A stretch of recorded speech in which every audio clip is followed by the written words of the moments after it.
Yo, yo, what's up, party people? Welcome to Thrive and Dive with James and Emma Flaming. This podcast is designed to help you thrive in life by diving into deeper conversations. And we're back in the Gospel of John series, and we're so pumped to jump into chapter 5 of the Gospel of John. How do you feel about that, Emma? I'm super excited to hear what God has to say about the healing at the pool. Let's go. The healing at the pool. Spoiler alert. That's what we're talking about today. We're covering verses 1 through 15. So if you do not have your Bibles, go grab it. I'm going to be reading from the English Standard Version.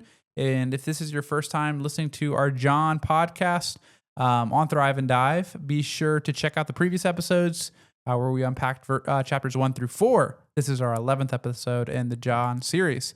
So just in case you didn't listen to the previous episode, the previous story of Jesus was the healing of the official's son in Cana, Galilee. And this was the second of 7 prominent signs that Jesus displayed while on earth to show his messiahship status. So on the heels of that story, we now have Jesus traveling to Jerusalem. So with that context in mind, let's go ahead and read verses 1 through 15. Emma, I said I was going to read it, but how about you go ahead and read, if you don't mind, verses 1 through 15. Don't mind. After this, there was a feast of the Jews, and Jesus went up to Jerusalem. Now there is in Jerusalem by the sheep gate a pool in Aramaic called Bethesda, which has 5 roofed colonnades. In these lay a multitude of invalids, blind, lame, and paralyzed. One man was there who had been an invalid for 38 years. When Jesus saw him laying there and knew that he had already been there a long time, he said to him, "Do you want to be healed?" The sick man answered him, "Sir, I have no one to put me into the pool when the water is stirred up, and while I am going, another one steps down before me." Jesus said to him, "Get up, take up your bed, and walk." And at once the man was healed, and he took up his bed and walked. Now that day was the Sabbath. So the Jews said to the man who had been healed, "It is the Sabbath, and it is not lawful for you to take up your bed."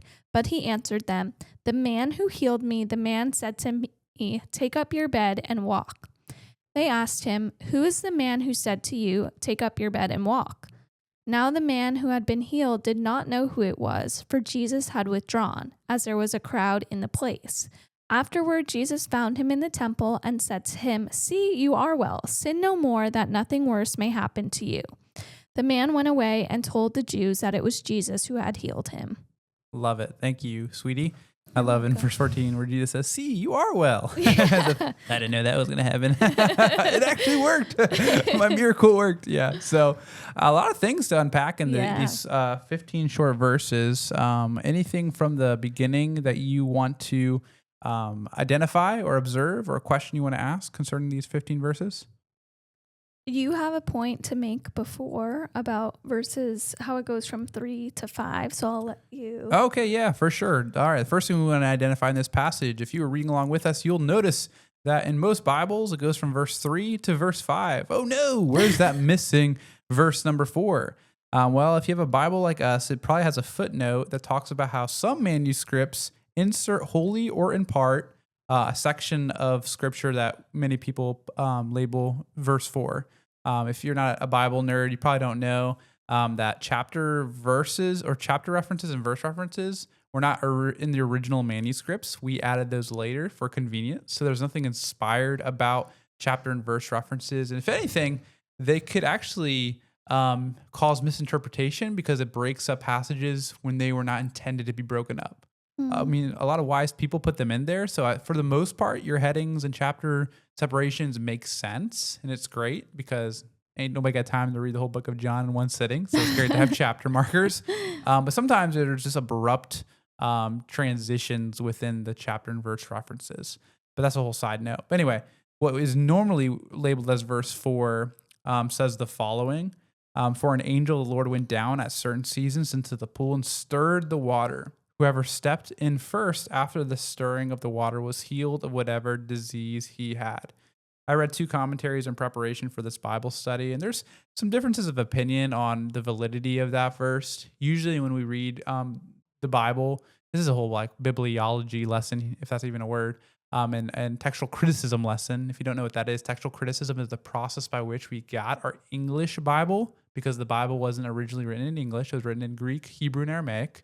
And we don't have the original, what we call autographs, the original manuscripts that the original authors would have penned, right? Because it was thousands of years ago. But we do have many, many, many, many manuscripts.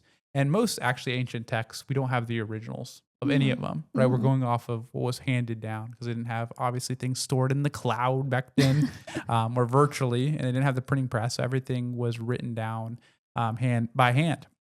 So when it comes to the Bible, there's so many manuscripts that we have, ancient manuscripts, and the process of textual criticism is getting all the manuscripts we have, comparing and contrasting them to get the clearest version of the Bible that we have. So when we say the Bible's inerrant, we mean the original autographs were inerrant. There are some what we call textual variants in some of the manuscripts, like, for example, this being one of them. Some of the earliest manuscripts didn't have verse 4. Some of the older ones do have verse 4. And typically a rule of thumb when it comes to textual criticism is you trust the earlier ones because those are closer to the original source. But if you have a bunch of older ones that have the same thing, maybe there's an exception to the rule, but for the most part, we trust the earlier ones. And most of the earlier ones don't have that verse 4 because it's unpacking a superstition that we can't verify if it actually happened or not. But there's this pool at the sheep gate in Aramaic called Bethesda where an angel would come and stir the waters, and the first person that would go into the pool would be healed from their infirmities, whether it's paralysis or blindness, being lame, whatever it may be. So this guy was hoping that he could be the first one because when we see that Jesus says, do you want to be healed? Instead of responding yes or no, he says, I have no one to help me down to the pool when the water is stirred. So again, it's a superstition. It could have happened. There's definitely miraculous powers apart from God that can happen. You know, we actually talked about that, I think, in our last episode. Even the demons have the power to heal and do miraculous things. Supernatural can occur outside of, God's intent. But for the most part, it's kind of a vain pursuit. These invalids hoping to rush to the water and get to the pool first. Obviously, obviously, I keep on saying obviously as if it's so obvious, right? But actually, one of the commentaries say there must have been healing, because why would this guy wait around for 38 years by this pool if he didn't? Unless he was just that desperate, which is possible that even the superstition of one person being healed makes him stay there. But kind of want to think that someone did get healed, and that's why so many of those invalids were sticking around this pool in Bethesda. But yeah, that was the first point. So no verse 4. If your Bible has verse 4, it's not the end of the world, because it does say in verse 7 that the paralyzed man did say, no one's here to stir up the water. So it's addressed in a different verse. This verse 4 is very explicit about the angel stirring the pools. So that's just an observation. Not a big principle in that, but just sometimes it's good to just observe the differences in manuscripts. Yeah, I think too, I love to plug The Chosen. Oh, yeah. But this was a pretty powerful scene of all of those people waiting by the pool. And they're just like, it was a big crowd and waiting for the water to look like almost like a hot tub jet jacuzzi thing. That was going. And then that fountain. Race of who's going to get there first. And I guess only the first person who enters the water receives that healing according to the superstition.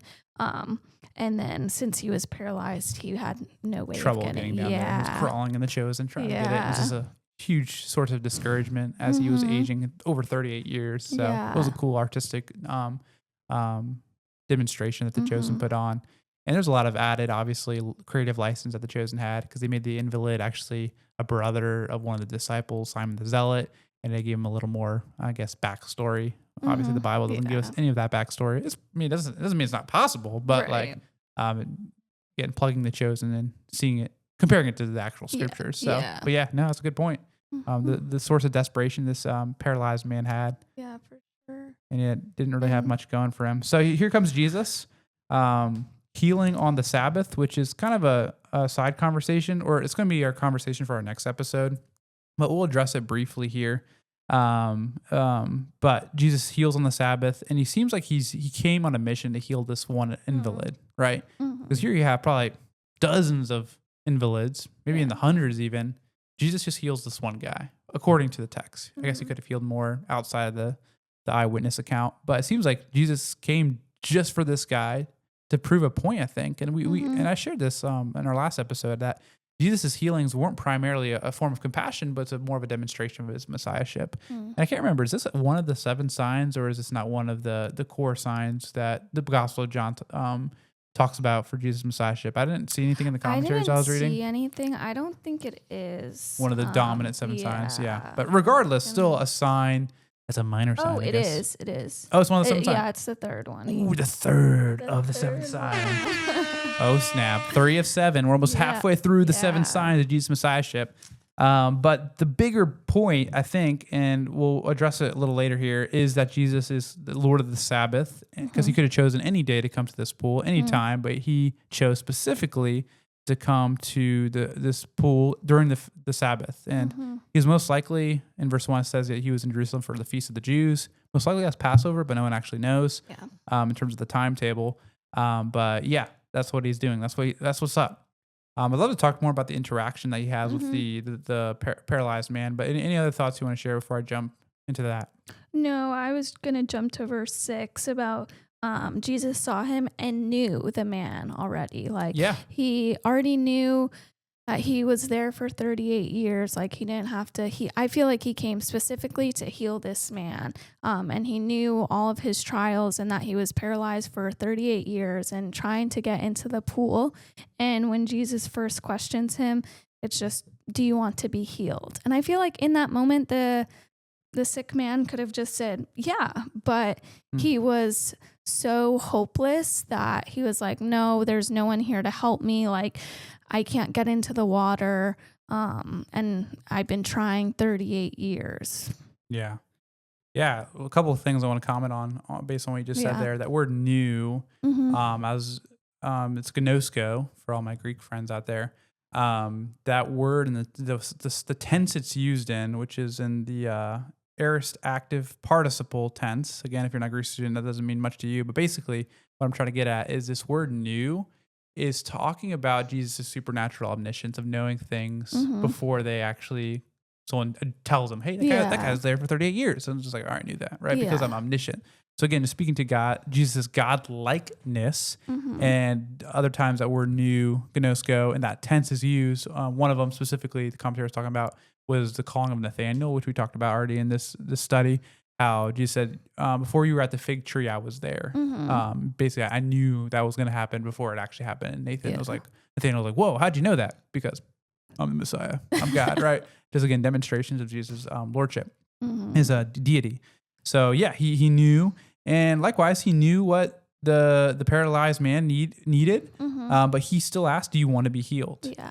And this points to the idea that Jesus wants to see if the paralytic had the will to be healed. And this leads me to a quote from the Bible Knowledge Commentary that I'd love to read real quick. Yes. It says, Jesus' seemingly strange question, do you want to get well, was designed to focus the man's attention on him, to stimulate his will, and to raise his hopes. In the spiritual realm, man's great problem is that either he does not recognize he is sick, or he does not want to be cured. People are often happy for a while, at least, in their sense. So Jesus typically wants to know the will of someone's heart before doing a deed. And I think it's pretty obvious that he would want to be healed, hence why he's at the pool of Bethesda for 38 years. But Jesus really wanted to check, do you want to be healed? And it's interesting, instead of getting a yes or no, he just talks about his excuses and the reasons he can't be healed because he just doesn't have anyone to take him down by the pool, which is just an interesting reply. I would have said, yeah, I want to be healed. And it just shows that he didn't know who Jesus was. So maybe there's some ignorance there. Yeah. There was another quote in that commentary too, before we get any further, and I'll share it. A blindness had come over these people at the pool. There they were, and there was Christ who could heal them, but not a single one of them sought him. Their eyes were fixed on the water, expecting it to be troubled, that they were so taken up with their own chosen way that the true way was neglected. I think this could happen like now too, that we have our eyes not fixed on the Lord, and we're hoping that, you know, the water will save us, or whatever it may be will save us. Whereas like we're neglecting the fact that Jesus is right here, like hello, come to me like I have all the answers for your troubles. Yeah. Though we don't have a pool of Bethesda that we sit by waiting for it to be stirred, we have substitutes in our own life that we run to instead of God. Yeah. Descriptive passage that has some prescriptive principles for sure. So instead of trying to create our own way towards, the good life, let's follow the good one who is Jesus, who can provide us with that good life. Yes. Yeah, let's chat a little bit. Let's switch gears, if you don't mind, and chat a little bit about the Jews that were, up in arms over this guy getting healed on the Sabbath. Again, we'll continue this conversation more in our next episode, but let's get the conversation started. So in verse 10, it says, "So the Jews said to the man who has been healed, it is a Sabbath. It is not lawful for you to take up your bed," right? The Jews, the Greek word used there is probably referring to the Pharisees, the elders, the people of high standing, not just your average Jew at that time. And instead of being amazed about a guy who just got healed from paralysis, they're like, wait a minute, don't carry that mat one step further or else we're going to stone you, because what the laws that we have added to the law of the Lord, which we've probably talked about this in previous episodes, but it just bears mention again, that the Pharisees just totally missed the intention of the law a lot of times. In the Bible, we have the Mosaic Law, which is 613 commandments that were ceremonial laws, civil laws, and moral laws. The moral being the 10 Commandments, civil laws being good wisdom that we can practice today, and ceremonial laws that are completely irrelevant now with Jesus' death and resurrection. So that was a lot of laws, but the Pharisees felt that wasn't enough. So they created more laws upon top of those laws. And one of them was the whole thing with the Sabbath. Instead of doing no work on the Sabbath, they basically added more things to ensure that they didn't break the law, which could be seen as boundaries. But in this sense, it just seems like overkill, right? Legalism is what we'd call it, salvation through the law. So because they couldn't understand the spirit of the law, because Jesus talks with them in a different passage in the Gospels that it's okay to do good on the Sabbath, right? Even if it's considered work, right? Healing is good. Like we should do good on the Sabbath. If you said it, I think someone said in the Old Testament, where Jesus said, if your ox falls in a pit, where you're just going to let it die, or you're just going to get it out on the Sabbath, right? So I have another quotation from the Bible Knowledge Commentary, but you wanted to share something? Sound like you were about to say something. Oh, yeah. I mean, I think when I was reading it, I was wondering like how important the Sabbath is to the Jews still, because a few months ago we were listening to a story of this girl. They live in Miami, and she's not an Orthodox Jew, but I think she's friends with other people who like practice the Sabbath, and was explaining that they'll try and find places to live that have like a Chabad or a temple nearby in their apartment, so that they don't have to like push the elevator button to do work on the Sabbath. And then it was like, we were asking a bunch of questions about like, okay, well, what is work then considered? And like, it just brought more and more questions of this idea of like, it's so legalistic that I feel like it's only causing more questions rather than actual actual answers. I mean, work is subjective, right? Work to one is not work to another. And I mean, I think one of the rules was like you couldn't spit on the soil, because it would cultivate the soil when the spit rolls. Like, what are you talking about? That's just crazy. And then, even no offense to modern day Jews, a lot of times they try to find loopholes around their own rules. Right. Like, I can't turn on the power, but can you turn on the power for me? It's like stuff like that. It's like, come on, guys, you're totally missing the intent of the Sabbath, which the intent of the Sabbath, and why it was instituted, if you don't know, God created the world in 6 days, if you believe that literally in Genesis. And on the seventh day, he took a rest, right? To demonstrate a pattern for us to follow, that we should work 6 weeks and at least take 1 day off. And what's the reason for that day to be off? So we do no work? No, it's really to put our trust back in God, knowing that the world's still going to work even if we're not working, right? It's I'm not the savior of the world. I can go a day without doing ministry as a minister. God is good. He's gonna see it through. And then also there's some great, psychological benefits of taking rest. God obviously knew that we need to regenerate, to have time for play, so that we can get back into it another 6 days of work. So that was the intent of the Sabbath. But the Jews at the time was making it such a burden. Honestly, keeping the Sabbath took more work than just doing no work, and just making sure I don't break the Sabbath was more work than not working at all. So kind of ridiculous. And this man was basically at risk of being stoned for carrying his mat. And he quickly obviously submitted to their questioning, and he didn't even realize it was Jesus that healed him. So again, I don't know if this man is just ignorant or Jesus' fame has not gotten that big at this point, because he couldn't even identify the man who healed him when asked by the Pharisees. So, but the quotation I wanted to read real quick about the Sabbath is that the point I made was the Pharisees added laws to God's original commands that distracted from God's intention, right? God's all about intention. And the quote that comes from the Bible Knowledge Commentary is that the Sabbath was a central issue in the conflicts between Jesus and his opponents. The Mosaic law required that work cease on the seventh day. Additional laws were added by later Jewish religious authorities, which became very complicated and burdensome, like we described. These human traditions often obscured the divine intention in God's law, right? Get to the heart of the matter. What's the spirit of the law over the letter of the law? Pharisees a lot of times just miss the whole point by adding obscurities, and we're guilty of doing that too, right? In human tradition and church tradition, sometimes we create these legalistic rules, right? That's why we try not to pursue legalism. I think of like the dating scene, for example. God says no sexual immorality, but we try to create things that no Christian's allowed to do in any circumstances within the dating phase. That's not chapter and verse in the Bible. That's just one example. It's fresh on my mind because we went through a whole dating series in February. God has the commands. If you choose to add things on top of it out of your own conviction and wisdom, by all means do it. But don't prescribe it to everybody under the sun. And if they don't do it, they should be stoned, right? Obviously, a little bit of intense punishment that we don't really carry out today, thank God, or else there would be a lot less people walking on this earth. So the intention of the God's laws is he's about the heart, not necessarily about the rule keeping in and of itself. And he's not about behavior management. He's about heart transformation.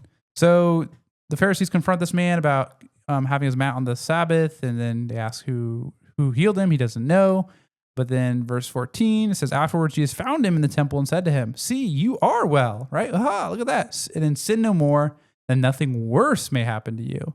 The man went away and told the Jews that it was Jesus who healed him, kind of snitched on them. So there's a lot of, I don't want to say controversy, but there's some conversation about, was this man truly thankful for what Jesus did to him? And The Chosen, if you've watched it, he's super grateful and he's pumped and all that good stuff. But the commentaries I was reading and just looking at the text on face value, kind of seems that he wasn't really that thrilled to be healed by Jesus. He didn't remember who he was after being healed, right? Yeah. There's no sense of jumping and leaping and praising God that we see in Acts chapter 3 when Peter and John heal a lame man. Instead, he's just trying to be cool with the Pharisees. I don't know who he is. Once I know who he is, I'll tell you, kind of thing. Yeah. And then when Jesus has this exchange with him, he doesn't even say anything in response. I don't know if John just didn't catch it, the author of the book of John, or he legit didn't say anything. It's like, oh yeah, I was healed. Look at me. Great. I don't know. It just doesn't seem like a sense of gratitude. Yeah. And then Jesus says, see, you are well. And then sin no more that nothing worse may happen to you. And Jesus is saying sin no more, not because of his paralysis was a result of his sin. Some people might want to think that. And even the disciples questioned Jesus saying, that man is blind. Was that because of his sins or the sins of his father? That's not how physical ailments work.